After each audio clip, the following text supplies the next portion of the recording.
can let nobody make that decision for you.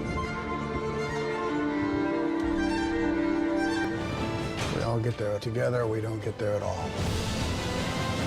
In the fight of our lives, people. My gals are ready. We can do the work. It's not easy for me to admit that I've been standing in the same place for 18 years. Well, I've been standing with you. I got a life, too. Don't you think I had dreams and hopes? What about my life? What about me? That's Moonlight, Hidden Figures, and Fences, three powerful and diverse films nominated this year for Best Picture at the Oscars. Joining us now from Los Angeles is Jamaal Finkley. He's the CEO and executive producer of BlackTree Television. Here with us in our Washington, D.C. studio is Seema Sirohi. She's a columnist for Gateway House and the Economic Times. And from London, we're joined by Patrick Gamble, who's a writer and film critic. Let's get back to our discussion. Jamaal, if we look at Oscar night in Hollywood, it's always been something of a platform for political rhetoric. And there probably will be some political rhetoric this year as well. In fact, we did see that during this year's Golden Globes ceremony when the actress Meryl Streep slammed President Donald Trump. Let's take a listen to part of what she said. It was that moment when the person asking to sit in the most respected seat in our country imitated a disabled reporter, someone he outranked in privilege, power, and the capacity to fight back. It kind of broke my heart when I saw it, and I still can't get it out of my head because it wasn't in a movie. It was real life. Disrespect invites disrespect. Violence incites violence. When the powerful use their position to bully others, we all lose. So, Jamaal, a very emotional speech there from Meryl Streep. But the question is Hollywood the right place to make these kinds of speeches? I mean, should we have multi-millionaire actors and actresses making this kind of speech, talking about social justice? That's a good question, and it's a fair question. But, I mean, at the same time, we have a billionaire president in office that supposedly relates to the common people, and, you know, so it's, I don't think them being, you know, wealthy actors or actresses, you know, kind of takes them away from being in this American society and dealing with the issues of the day. Is it the right platform to make it a political speeches? I'll probably say no, but, you know, if somebody has a voice and has an opinion, like, what better time really to get that opinion out than when the world is watching, and you know, artists will be artists, so I don't think we could condemn them from, you know, from their opinions. Seema, Jamaal makes a great point there. This is a huge event watched by millions of people, hundreds of millions of people. There's one other political dimension to it in this current political climate. We know that the Iranian director Ashraf Farhadi, who's been nominated for Best Foreign Film for his movie The Salesman, he won't be at the award ceremony. He's not coming there. It's a protest against the travel ban that was introduced and imposed by this administration. And that travel ban, as we know, includes Iran in it. Right. We can see one side of it. It's a protest, yes. But is it also a missed opportunity for him to make his voice heard there?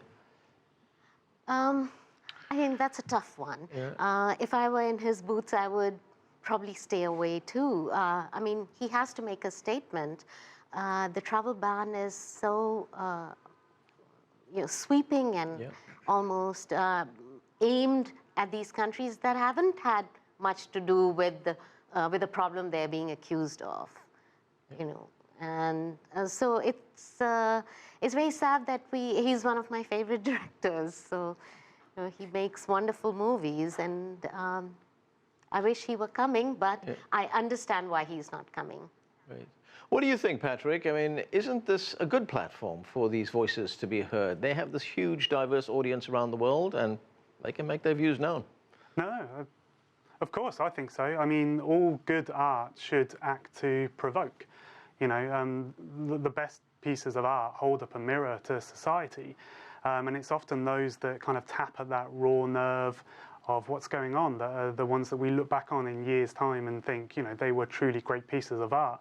I mean, unfortunately, awards tend to, you know, reward the films that appeal to the middle ground.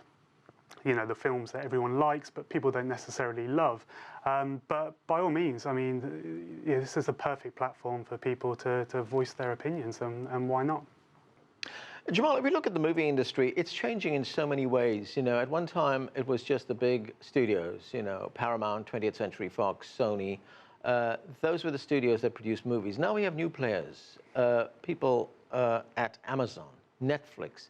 They are now producers of original content. We've just had Amazon, which bought the movie Manchester by the Sea, which is up for several Oscars.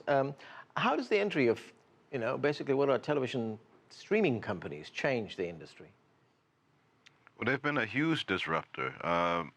You know, this year, you know, the Netflix may have their first winner in the documentary section. This will be their 4th nominee with Ava DuVernay's 13th documentary. They was previously nominated for Nina Simone and Leonardo's documentary on clean water, and so I think this year may see that, you know, either Amazon or Netflix receive an Academy Award, which I'm sure they're going to build off of, and I don't think the industry is too welcoming of that. You know, it's a reality of today, but I think the industry is still working against those players from being the big disruptors that they are. I don't think the industry wants Netflix or Amazon to win an Oscar. They've already done what they've done on the Emmys level and the Screen Actors Guild. But I think once they start getting Oscars, it's going to change the exhibitor relationship with box offices. And if movies could go straight to streaming services instead of opening up in 1,000+ theaters, it's going to change the economy a little bit for some of the people that's been longtime players in the industry. Okay, we're almost out of time, but I want to do one thing very quickly. I want to go around the table. Jamaal, I'm going to start with you. Which movie do you think is going to win Best Picture? I'm going with the upset. I know La La Land has the most nominations in history, and it's tied for that. But I think Hidden Figures is going to be the sleeper this year that hasn't won anything, but it's done very well. And I think the voters have taken an interest in it as of late as an alternative to La La Land. Everybody's looking for something that they might not vote on. So I'm going with Hidden Figures. Hidden Figures. Patrick?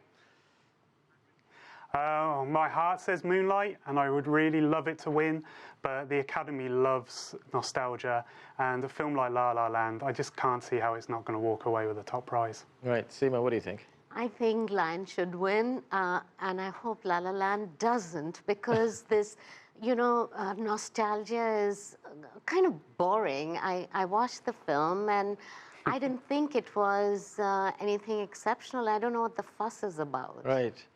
Well, me, I hope 13th would win, but when has a documentary won Best Picture? We'll see. That's it for this edition of The Heat. For more on the 89th Academy Awards, log on to our website, america.cgtn.com. We leave you now with 3 more nominees for Best Picture. I'm Anand Naidu. Thanks for watching. They need to see me. Dr. Banks? Are you insane? Now that's a proper introduction. You know, you talk like we ain't gonna get away with this. I've never met nobody got away with anything, ever. Why in the hell did you agree to do it? Because you asked, little brother. Please, Lord, help me get one more. Help me get one.